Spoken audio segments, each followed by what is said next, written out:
पाकिस्तान इस टाइम दुनिया में चौथे नंबर पे है सिर्फ फ्रीलांसर्स एक्सपोर्ट करने तक। आप जो चीज बेच रहे हो, आपको अगर उसके ऊपर पुख्ता ईमान नहीं है ना, तो आप अगले बंदे को डाउट में डाल देते। आई एम सॉरी टू से, लेकिन हमारे फ्रीलांसर्स इन जनरल बहुत ज्यादा नॉन प्रोफेशनल। मैं आपको बता रहा हूँ कि तकरीबन 60-70% फ्रीलांसर जो आपको पाकिस्तान से मिलेंगे वो एक्सट्रीमली नॉन प्रोफेशनल। आपको हमेशा ये चीज माइंड में रखनी है कि आप अंडर प्रॉमिस करो। आप जो चीज प्रॉमिस करो वो फिर आपको पता होना चाहिए कि यार ये चीज मैं डिलीवर कर पाऊंगा। आप कस्टमर आपका ये चीज लाइक करता है जब आप उसके साथ इतने ज्यादा ट्रांसपेरेंट और ऑनेस्ट होते हैं। आप जो चीज प्रॉमिस कर रहे हैं तो वो चीज पत्थर पे लकीर हो जानी चाहिए कि बस यार ये चीज तो पाकिस्तानी फ्रीलांसर्स, हमारे अंदर वो टेक्निकल स्किल्स होती ही नहीं है जो हम बेच रहे होते हैं। लेकिन 90-95% फ्रीलांसर्स पाकिस्तानी हमें फिनिश्ड प्रोडक्ट डिलीवर करना नहीं आता। आज की वीडियो में हम इसी बात को डिस्कस करें। मैं पिछले 2 साल से लंदन की एक ग्रुप ऑफ कंपनीज को IT सर्विसेज की कंसल्टेंसी प्रोवाइड कर रहा हूँ। मतलब ये कि मैंने उनकी तकरीबन 10 कंपनीज के लिए उनका पूरा इंफ्रास्ट्रक्चर स्क्रैच से बिल्ड किया। उसमें आप उनकी डिजिटल प्रेजेंस से लेके उनकी मार्केटिंग, उनकी रिक्रूटमेंट, उनका अकाउंट्स का डिपार्टमेंट, उन सारे के सारे डिपार्टमेंट्स को ऑलमोस्ट स्क्रैच से बिल्ड किया मैंने। और इस सारे के सारे प्रोसेस के दौरान मैंने बहुत सारे लोगों की हायरिंग की, ऑफिस के अंदर भी और रिमोटली भी। इस वीडियो में मैं सिर्फ आपको रिमोट हायरिंग का बताऊंगा कि हमने डिफरेंट कंट्री से जो लोग हायर किए उनका वर्क एथिक कैसा था, वो कितने प्रोफेशनल थे, वो कितने ट्रेंड थे, वो अपनी स्किल्स को लेके कितने ज्यादा सीरियस थे। अब इससे पहले मैं पाकिस्तान में 2017 से लेकर 2022 तक तकरीबन 5-6 साल तक मैं पाकिस्तान में गेम डेवलपमेंट स्टूडियो और एक मार्केटिंग एजेंसी रन कर चुका हूँ। और ओवरऑल सिर्फ पाकिस्तान में मैंने approximately I think more than 100 लोगों को हायर किया हुआ है। और ओवरऑल सिर्फ पाकिस्तान में मैंने तकरीबन मोर देन 400 लोगों के इंटरव्यूज किए हैं और मोर देन 100 लोगों को मैंने जॉब दी और मोर देन 100 लोगों को मैंने तकरीबन रिक्रूट किया। और इसमें ज्यादातर लोग जो है वो टेक्निकल स्किल्स वाले लोग हैं, फ्रंट एंड डेवलपर्स हैं, बैक एंड डेवलपर्स हैं, गेम डेवलपर्स हैं, एनिमेटर्स हैं और AI डेवलपर्स हैं, ब्लॉकचेन डेवलपर्स हैं। लेकिन क्योंकि हम सिर्फ फ्रीलांसर्स की बात कर रहे हैं तो पाकिस्तान इस टाइम दुनिया में चौथे नंबर पे है सिर्फ फ्रीलांसर्स एक्सपोर्ट करने में। लेकिन प्रॉब्लम यहाँ पे आता है कि जब हम पाकिस्तान से कोई फ्रीलांसर हायर करते हैं तो उनमें बहुत बेसिक खामियां होती हैं जिनको बहुत आसानी से दूर किया जा सकता है। सबसे पहली बात, जब हम एक Pakistani top rated plus freelancer के साथ जूम कॉल करते हैं तो वो बहुत ज्यादा अनप्रोफेशनल एक्सपीरियंस होता है। आई एम सॉरी टू से, बट यस, ये एक रियलिटी है। आई मीन सबसे पहली बात, कैमरा एंगल ठीक नहीं होगा या फिर लाइटिंग ठीक नहीं होगी और मोस्टली प्रॉपर प्रेजेंटेबल फॉर्म में नहीं होंगे। आई मीन ऐसे लग रहा होगा कि जैसे अभी सो के उठे। ये चीज बहुत ज्यादा इंपॉर्टेंट है क्योंकि first impression is last impression. इसका मतलब यह है कि अगर आप एक प्रॉपर अच्छी प्रिपरेशन के साथ बैठे हुए हैं तो आपका रेट भी उतना अच्छा लगेगा। आई मीन आई नो कि आपका एक फिक्स्ड ऑर्ली रेट होगा, बट स्टिल अगर आप किसी बड़े प्रोजेक्ट के लिए बिड कर रहे हैं और अगर आपकी प्रेजेंटेशन, आपकी प्रिपरेशन, आपकी हर चीज, आपका कैमरा एंगल, आपकी लाइटिंग, हर चीज शार्प, नीट एंड क्लीन है और आप प्रोफेशनल दिख रहे हैं और आप प्रोफेशनल बोल रहे हैं तो ये चीज बहुत ज्यादा मैटर करती है। ये आपका बजट बहुत ज्यादा बढ़ा देती है। सेकंड चीज, कम्युनिकेशन स्किल्स। कम्युनिकेशन स्किल्स जो है ये बहुत ज्यादा इंपॉर्टेंट है। मैं अपवर्क पे जब तक काम कर रहा था 2022 तक, तब तक मैं टॉप रेटेड प्लस सेलर था। एक चीज मेरी बहुत ज्यादा श्योर होती थी कि मैं अगर क्लाइंट को वीडियो कॉल पे ले आऊं तो मैं वो प्रोजेक्ट कभी हाथ से जाने नहीं देता था। कम्युनिकेशन स्किल्स में आपका सिर्फ एक्सेंट नहीं, आपका कॉन्फिडेंस बहुत ज्यादा मैटर करता है। आप जो चीज बेच रहे हो, आपको अगर उसके ऊपर पुख्ता ईमान नहीं है ना, तो आप अगले बंदे को डाउट में डाल देते हो। तो जो कुछ भी आप बेच रहे हो, आपके जितने भी हाई बजट प्रोजेक्ट्स हैं, your communication skill should be very strong. तीसरी चीज, professionalism. I am sorry to say, लेकिन हमारे फ्रीलांसर्स इन जनरल बहुत ज्यादा नॉन प्रोफेशनल। मैं आपको बता रहा हूँ कि तकरीबन 60-70% फ्रीलांसर जो आपको पाकिस्तान से मिलेंगे वो एक्सट्रीमली नॉन प्रोफेशनल। इसका मतलब यह है कि वो काम को सीरियसली नहीं लेंगे। चौथी चीज, ओवर प्रॉमिसिंग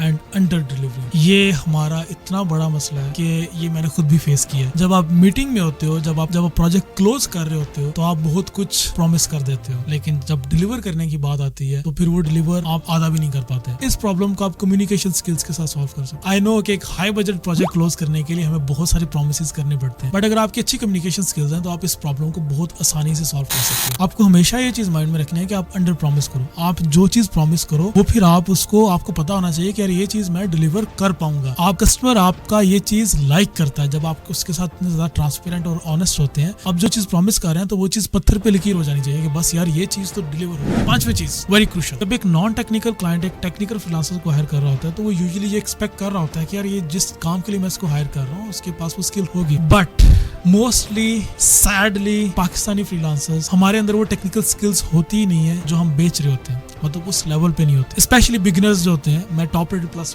उस लेवल के फ्रीलांसर्स की बात नहीं कर रहा हूँ। स्पेशली जो बिगिनर्स होते हैं वो 2-4 कोर्सेज देख लेते हैं, उनके पास कोई प्रॉपर पोर्टफोलियो नहीं होता और वो आके अपनी सर्विसेज बेचना शुरू कर देते हैं और किस तरह से उनके पास रिव्यूज भी आ जाते हैं, उनकी एक अच्छी प्रोफाइल भी बन जाती है, बट स्टिल उनके पास टेक्निकल स्किल्स लैक कर रही होती है और वो उनको इम्प्रूव भी नहीं करना चाहते और यूजुअली उनका ये मकसद होता है कि यार बस प्रोजेक्ट क्लोज हो, बाकी हम देख लेंगे। लेकिन वो जो बाकी देखने वाला काम है ना वो बड़ा फिर कॉम्प्लेक्स हो जाता है, प्रोजेक्ट भी क्लोज हो जाता है, सब कुछ हो जाता है, पैसे भी आ जाते हैं, बट वो प्रोजेक्ट डिलीवर नहीं होता। सो प्लीज मेक श्योर करें कि जो सर्विस आप बेच रहे हैं उसकी आपको इच्छी बिच्छी आती है। 6 step, finishing and delivering a final product. Well this is a big one. I mean ये एक बहुत सीरियस मसला है, सिर्फ हमारे फ्रीलांसर्स का नहीं, हमारे पाकिस्तानीज का हो रहा है, और मैंने भी इस चीज से बहुत ज्यादा इस चीज को सफर किया। हम विजुअलाइज करते हैं प्रोडक्ट को, हम उस प्रोडक्ट के वो सारे रोड मैप्स बनाते हैं, हम उसकी माइंड मैपिंग भी करते हैं, हम सारा कुछ उसका बनाते हैं, हम उसके वो रिक्वायरमेंट डॉक्यूमेंट्स भी बनाते हैं, लेकिन जब बात आती है ना एक फिनिश्ड प्रोडक्ट की, और ये बात मैं आपको चैलेंज से बता सकता हूँ कि 90-95% फ्रीलांसर्स पाकिस्तानी हमें फिनिश्ड प्रोडक्ट डिलीवर करना नहीं आता। ये नेचुरली हमारे अंदर एक ऐसी चीज है जो कि हमें नहीं आती। मैंने पिछले 2 साल से सिर्फ एक चीज सीखी है लंदन आके, और वो ये है कि एक फिनिश्ड प्रोडक्ट डिलीवर कैसे करनी है, और वो मैंने सीखी है सिर्फ एक गोरे से। That's it. क्योंकि मैंने यहाँ पे आके सिर्फ गोरों के साथ काम किया है, मैंने अपने पाकिस्तानियों के साथ काम नहीं किया। उसकी रीजन सिर्फ और सिर्फ ये है कि हमारे जो फ्लॉज हैं वो यहाँ पे भी जो हमारे पाकिस्तानी है हमारे सेम फ्लॉज हैं। तो मुझे ये चीज सीखनी थी और मेरे लिए ये चीज बहुत ज्यादा क्रूशियल थी। सो मैंने ये चीज को बहुत मुश्किल से सीखा है। तो मेरी आपसे ये रिक्वेस्ट है कि आप इसका ना एक पूरा प्रोसेस है, इसके लिए एक मैं सेपरेट वीडियो रिकॉर्ड करूंगा, लेकिन इसका प्रोसेस ये है कि आप एक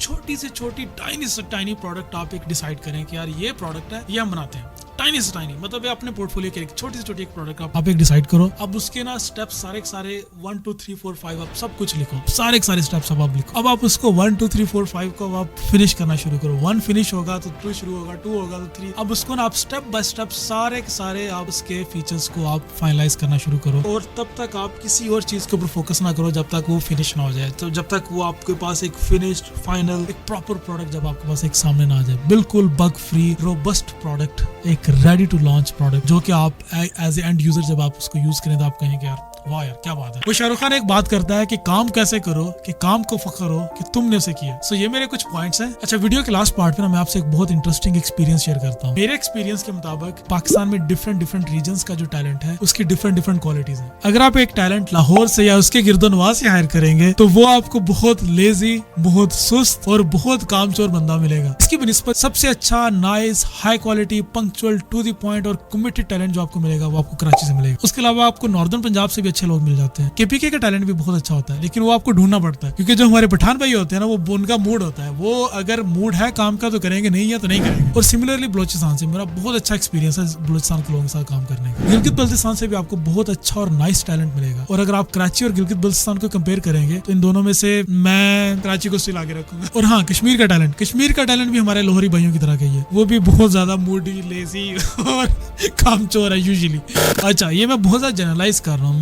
मैं ये नहीं कह रहा कि मतलब ये एक्चुअल में मतलब प्रिसाइजली 100% इसी तरह से है, 80-90% इसी तरह से ही है। और ये मैं बहुत ज्यादा जनरलाइज कर रहा हूँ। इसका मतलब ये नहीं कि 100% उस रीजन के लोग इस तरह के हैं। हाँ, 80-90% उस तरह से है, लेकिन लाहौर के लोग 100% कामचोर है। भाई गुस्सा ना कीजिएगा, मेरा ताल्लुक खुद का उसी रीजन से है, तो मेरा भी उसी में शुमार होता है। आई होप कि आपको वीडियो पसंद आई होगी, और स्पेशली जो मैंने रीजनल डिवाइड किया है इसको जरा काइंडली कमेंट्स में बताएं कि आपको कैसा लगा। Thank you.